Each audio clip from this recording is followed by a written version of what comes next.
Praise the lord. ఈరోజు సామెత నేర్చుకుందామా? సామెతల గ్రంథం 25వ అధ్యాయం 15వ వచనం. దీర్ఘశాంతము చేత న్యాయాధిపతిని ఒప్పించవచ్చును, సాత్వికమైన నాలుక ఎముకలను పగలగొట్టును. దీర్ఘశాంతానికి, సాత్వికముతో కూడిన నాలుకకు ఎంత శక్తి ఉందో తెలుసా? పెద్ద పెద్ద బండరాళ్లను కూడా బద్దలుగొట్టగలిగిన శక్తి దానికి ఉంది అన్నట్టుగా ఇక్కడ పరిశుద్ధాత్ముడు మనతో మాట్లాడుతున్నాడు. నీకు దీర్ఘశాంతం ఉంటే పెద్ద పెద్ద న్యాయాధిపతులను కూడా నువ్వు దారిలోకి తెచ్చేస్తావు. సాత్వికంగా నువ్వు మాట్లాడితే కరుడుగట్టినోళ్ళను కూడా నువ్వు కరిగించగలుగుతావు. అంటే మాటలో అంత శక్తి ఉంది. దీర్ఘశాంతమును మనం కలిగి జీవించటం చాలా మంచిది.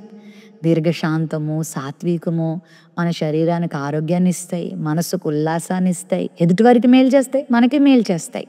అందుకే సాత్వికులు ధన్యులు, వారు భూలోకాన్ని స్వతంత్రించుకుందురు అని కొండ మీద ప్రసంగంలో యేసు ప్రభువు వారు కూడా తెలియచేశారు.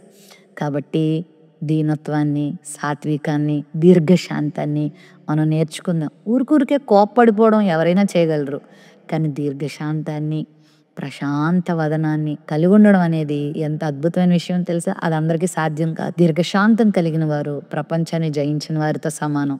కాబట్టి కుటుంబ జీవితంలో, వ్యక్తిగత జీవితంలో, ఈ స్నేహితుల మధ్యలో, బంధువుల మధ్యలో ఊరికనే గర్వాన్ని, కోపాన్ని, పగను ప్రదర్శించే కంటే కొంచెం తగ్గిపో, కొంచెం సహించుకో, కొంచెం భరించడం నేర్చుకో. మాటకు వెంటనే మాట ఇచ్చేయటం కంటే దీర్ఘశాంతాన్ని కలిగి జీవిస్తే గొప్ప సహాయాన్ని పొందుకుంటాం.